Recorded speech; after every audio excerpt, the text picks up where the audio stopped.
Kita bahas lebih dalam terkait kasus perdagangan anak yang ditemukan di Jambi bersama penasihat ahli Kapolri Irjen Purnawirawan Arianto Sutadi dan juga Ketua Komisi Perlindungan Anak Indonesia KPAI Margaret Aliatul Maimunah. Selamat malam Ibu Margaret, Pak Arianto. Selamat malam. Selamat malam, selamat malam Ibu.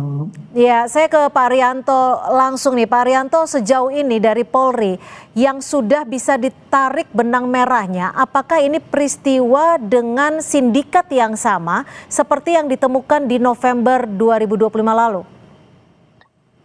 Kalau saya tadi tanya sama penyidiknya ya, itu sementara belum ada indikasi ke sana. Tapi yang jelas ini kasus ini semacam kayak sindikat ya, karena peristiwanya itu pertama kali ini terbukanya secara ini nih sangat menurut saya sangat kebetulan ya. Itu akibat daripada kecepatan saksi yang mau melapor. Itu lapor kehilangan, kemudian dilacak-lacak, ternyata itu oleh ibunya sendiri dijual kan gitu. Dijual pada orang, kemudian lewat ke daerah Temanggung sana, dari Temanggung sana kemudian dilemparkan lagi kepada orang yang pesan, daerah Jambi sana gitu. Nah, jadi melibatkan kan 10 orang itu tadi ya. Tapi di dalamnya belum ada jalurnya dengan sindikat-sindikat yang lain. Tapi motifnya kelihatannya hampir sama, larinya ke arah Jambi sana. Gitu. Ini kalau untuk ke Jambi ini apa sih yang membuat, karena kan tidak jauh berbeda dengan November lalu itu juga ditemukan di Provinsi Jambi. Jambinya ini lokasinya di mana dan mengapa di Jambi dan kenapa berulang di lokasi yang sama? Saya tidak tahu ya, saya tidak hafal namanya. Tapi mereka istilahnya di orang dalam gitu, pakai istilah dalam gitu. Daerahnya daerah pedalaman gitu, kurang lebih. Gitu. Pak Arianto, gitu. Kalau saat ini sudah diamankan 4 orang anak dengan 10 tersangka, bisa dikatakan ini adalah jumlah yang tidak sedikit sebenarnya. Lalu apakah dengan temuan ini mengartikan bahwa ini memang sindikat yang terorganisir? Apakah ada kemungkinan sindikat ini masuk ke tahap sindikat internasional? Kalau untuk masuk ke sindikat internasional saya tidak tahu ya. Tapi kemungkinan bahwa ini ada kaitannya dengan yang seperti kejadian di Makassar kemarin itu kemungkinan ada. Cuman belum tentu sindikatnya itu menjadi satu sindikat yang terhubung. Setahu saya ya kalau orang-orang kayak gitu itu biasanya pemesan-pemesan itu kan masing-masing di wilayah ada orangnya itu. Tapi belum tentu berhubungan yang di wilayah-wilayah itu orangnya berkaitan dengan yang di daerah yang lain gitu. Tapi yang jelas pemesannya itu di Jambi sana pasti kan karena arahnya ke sana kan mungkin ya sumbernya di sana, sedangkan dia punya orang-orang di wilayah-wilayah di mana yang bisa dipesan itu. Kurang lebih begitu. Ibu Margaret, kalau dari KPAI sendiri saat ini melakukan pendampingan tidak untuk para korban yang sudah diamankan polisi, dan jika ya, kondisi dari keempat anak ini seperti apa? Posisi KPAI kan secara tusinya itu kan pengawasan ya Mbak. Jadi kami tentu tidak melakukan pendampingan secara langsung karena itu menyalahi tusi kami. Jadi kami melakukan pengawasan terkait dengan penanganan terhadap kasus ini. Yang pertama adalah memastikan bahwa korban itu betul-betul berada dalam kondisi pemulihan baik secara fisik termasuk juga psikis dan juga sosial gitu ya. Intinya adalah korban dipastikan berada dalam kondisi yang aman dan dipastikan kemudian tidak kembali kepada kondisi-kondisi yang berisiko itu.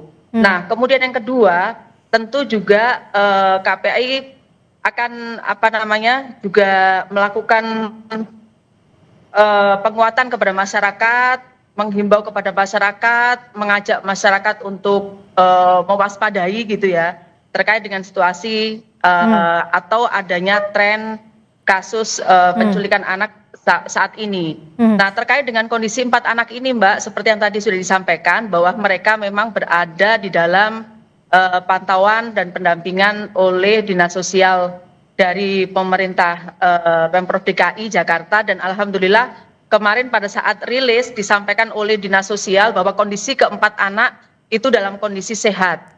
Alhamdulillah mereka juga tidak ada sakit yang menyertai kira-kira begitu ya. Oke. Dan kemudian nanti ya begitu. Bu Margaret, kalau memang KPAI ini fungsinya adalah pengawasan, lalu sejauh ini KPAI bagaimana memastikan bahwa pengawasan itu bisa berjalan semaksimal mungkin? Apakah sudah ada penelusuran secara khusus hingga ke Jambi supaya seperti keinginan kita bersama peristiwa ini tidak kembali terjadi? Ya, kalau tusi penyelidikan tentu kan itu adalah kewenangan dari kepolisian ya Mbak. KPAI tidak akan melangkah ke sana, tetapi pengawasan yang dilakukan oleh KPAI adalah KPAI akan melakukan koordinasi dengan beberapa pihak terkait, misalnya dengan unit PPA Pemprov DKI, kemudian dinas sosial, kemudian memastikan kondisi anak seperti apa gitu ya, termasuk yang dalam pengawasan dan akan dipantau dipastikan oleh KPAI adalah anak-anak ini, terutama anak yang dari Jakarta Barat gitu ya, ini nantinya akan dipastikan berada di dalam pengawasan di dalam pengasuhan oleh pengasuh yang betul-betul dipastikan aman untuk anak, karena sebagaimana yang disampaikan oleh polisi bahwa yang melakukan penculikan ini atau yang melakukan TPPO kepada anak yang bersangkutan itu adalah ibunya gitu ya, sehingga kemudian tentu sementara ibunya adalah kuasa asuh dari si anak ini dan bapak ibunya sudah berpisah, sehingga kemudian tentu anak ini harus dapat dipastikan berada di dalam pengasuhan oleh orang yang tepat, kira-kira begitu. Pak Arianto, dari 10 tersangka ini, informasi yang Anda dapatkan apakah 10 tersangka ini sudah masuk di bagian aktor menengah, aktor utama, atau justru sebenarnya baru pada level kurir dan juga perantara saja? Kalau dari pemeriksaan yang ada itu ya, ini saya nggak tahu posisinya pakai menengah atau kan aktor intelektualnya atau saya nggak tahu. Tapi yang jelas begini, yang sudah ketangkap ibunya yang menjual, kemudian yang memesan ibunya sudah dianu. Kemudian perantaranya yang ada di Jawa Tengah itu, kemudian pada orang yang memesan di daerah Jambi itu gitu. Tapi ibunya bisa mengontak seseorang ini dapat info dari mana bahwa ketika ingin menjual anak menghubungi orang tersebut? Ya kan ibunya waktu itu kan dipesan oleh orang yang membeli itu ya, terus ibunya bilang ketika mengambil itu dia mendatangi karena dititipkan pada neneknya itu Yesus diambil gitu. Ketika diambil kemudian dibilang mau diajak kemana gitu, tapi setelahnya itu ternyata kan nggak balik. Nah itulah yang lapor tuh yang dititipin itu. Nah ibunya itu kan ketangkep akhirnya kan mudah sekali, sudah ketangkep kemudian ibunya tanya-tanya ngaku yang pesan adalah ini, si ini ditangkap, kemudian ini dari pesan ini ditangkap dan ini katanya dari sana, dikejar lagi sampai di Jambinya itu dan ketangkap kebetulan soal tiga-tiganya itu, yang pesan di sana dapat, dan itu yang sama-sama kan baru itu, belum tahu nanti pasti akan dikembangkan ini, karena saya yakin ya kalau kejadiannya dulu waktu Bapak di Makassar, yang Makassar itu juga arahnya ke sana, ini pasti ada lagi yang model-model kayak gitu. Entah motifnya sama, tapi modusnya itu hampir sama. Jadi patut untuk diduga. Kita harus mencari lagi apakah ada yang korban-korban yang lain. Nah, disinilah saya yang ingin memesankan, ini bisa cepat ketangkep ini karena bekat katanya ke pengorbanan dari para saksi itu untuk menanyakan pada polisi. Kunci daripada penculikan atau penjualan ini hanya pada saksi, Bu. Kalau saksinya itu nutup itu, kita nggak akan mungkin bisa dapat. Tapi kalau ada keterbukaan buka, nah para saksi itu kita mudah. Karena sekarang ini gampang sih nelusuri kayak gitu ya. Pasti pakai digital alat-alat itu sehingga carinya gampang. Kuncinya adalah keberanian saksi memberikan informasi pada polisi sehingga polisi dengan cepat bisa mengejar. Jika modusnya sama, tentu bisa ditarik benang merahnya. Bagaimana polisi bisa mengungkap kasus perdagangan anak ini? Tapi kita masih akan membahasnya usai jeda. Tetap bersama kami di Sapa Indonesia Malam.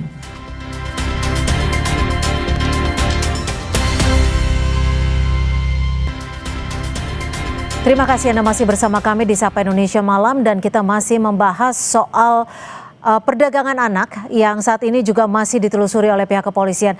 Ibu Margaret dari Ketua KPAI, kalau Anda melihat pola yang terjadi saat ini, bagaimana Anda ataupun KPAI melihat adanya celah terbesar yang dimanfaatkan oleh sindikat dalam perdagangan atau jual beli anak ini? Ya, saya kira ada banyak atau beberapa celah atau faktor ya Mbak. Kita nggak bisa kemudian satu-satunya, tapi yang paling utama tentu adalah faktor ekonomi gitu ya. Karena kan menjual anak ini kan tentu arahnya adalah untuk terkait dengan ekonomi gitu ya. Nah, sebenarnya kan kalau dalam beberapa kasus yang 4 orang anak ini, yang 3 itu kan masih dalam penyelidikan lebih lanjut oleh pihak kepolisian gitu ya, terkait dengan keberadaan si anak ini, dari mana berasal dan lain sebagainya. Tapi dari 4 itu 1 orang diketahui adalah berasal dari Jakarta Barat, dan sebenarnya si anak ini itu berada di dalam pengasuhan oleh neneknya sebenarnya.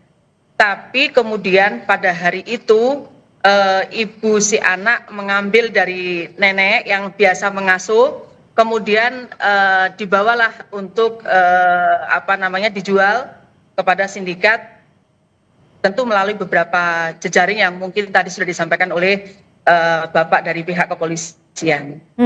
Pak Arianto, lalu kalau kita tahu kan Polri sendiri sebenarnya punya Satgas TPPO.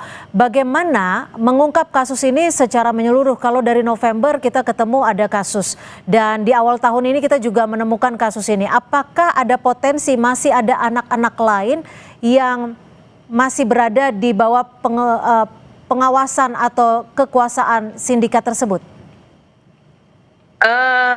Kalau kemarin disampaikan dari pihak kepolisian sih ini masih akan lanjut untuk dikembangkan ya Mbak dari kasus ini, dan sepertinya ada dugaan mengarah ke sana. Termasuk juga kepolisian sedang mendalami untuk 3 anak korban yang ditemukan itu kan, terkait dengan profilingnya dan lain sebagainya. Pak Arianto, bagaimana Anda melihat kalau memang Satgas dari Polri terkait Satgas TPPO ini, apakah ada dugaan mungkin masih ada anak-anak lain yang berada di bawah kekuasaan sindikat tersebut?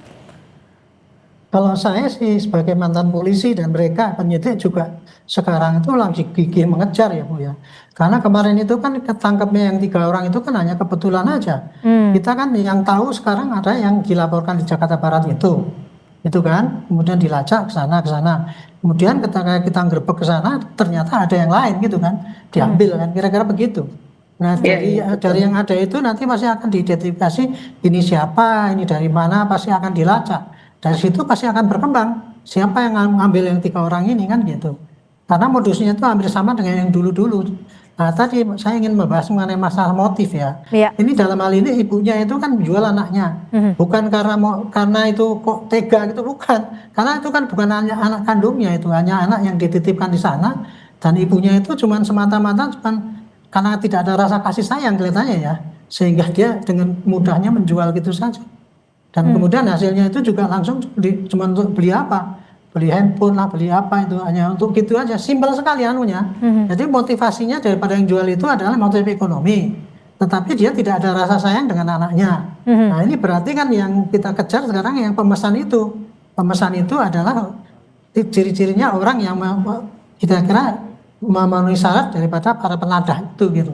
Tapi kalau kasus-kasus seperti ini, orang itu kebetulan, itu polisi akan ngejar ke situ. Dan kita yakin ini pasti masih banyak kejadian yang lain.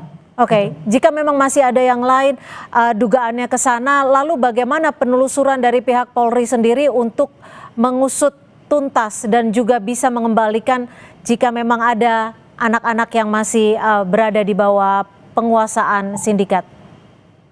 Ya, polisi pasti nanti akan mengumumkan ini yang orang ketemuannya siapa, ciri-cirinya gitu kan. Dan kemudian kita harapkan publik itu ya, publik para saksi itu ya beranilah memberitahu lah bahwa mungkin dulu dia ketipu atau bagaimana, sehingga polisi bisa menambah melacaknya itu. Karena kalau kita hanya mengandalkan daripada bukti awal yang ada sekarang ini, kan kita kan nggak ada alat lain yang untuk menambahkan konteks. Kalau tidak ada dukungan saksi-saksi yang lain kan gitu. Kira-kira gitu. Tapi seandainya ada dukungan saksi yang lain, itu akan mudah, sangat mudah sekali. Karena ini masalahnya kan spesifik ya. Orang itu kan Itu tidak seperti kita mencari di kerumunan orang yang banyak di lapangan itu. Oke. Ini kan spesifik sekali. Ya. Bu Margaret, kalau melihat kasus ini, pola kasus ini, bagaimana ditelusuri oleh pihak kepolisian sendiri, mungkin ada salah satu motif tidak ada rasa sayang seperti yang tadi disebutkan oleh Pak Arianto. Lalu di mana letak negara untuk melindungi anak-anak ini?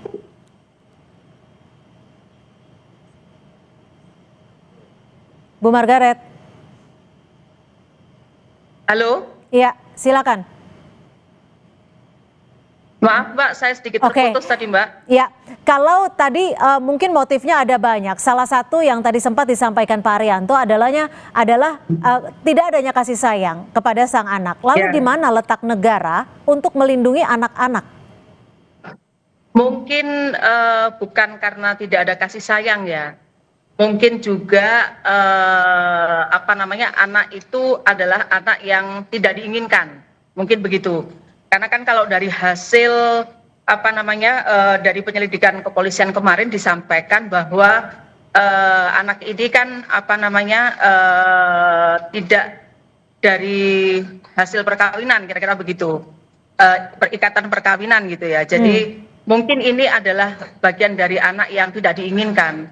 Karena memang juga kemudian yang berikutnya kan dia tidak berada dalam kuasa, tidak berada dalam pengasuhan oleh ibunya yang bersangkutan, tapi anak ini diasuh oleh neneknya. Dan kemudian mungkin ya betul tidak ada cita kasih sayang dari orang tua, sehingga kemudian dengan alasan ekonomi yang mungkin tadi disampaikan oleh Bapak tidak seberapa. Oke, singkatnya langkah konkret yang harus dilakukan negara untuk mencegah hal ini seperti apa? Singkat saja. Yang jelas negara harus melakukan proteksi maksimal untuk pelindungan anak. Melakukan upaya secara masif terkait dengan pencegahan terhadap indikasi-indikasi dari dugaan dari adanya sindikat atau gerakan dari sindikat penculikan anak. Dan tentu negara nggak bisa sendiri sebenarnya Mbak.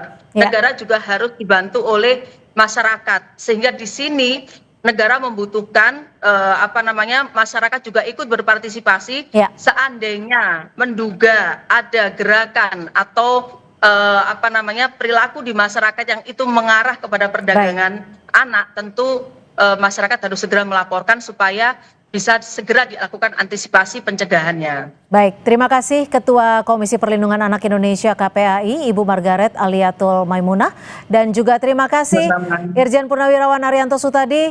Pak Arianto, terima kasih. Selamat malam.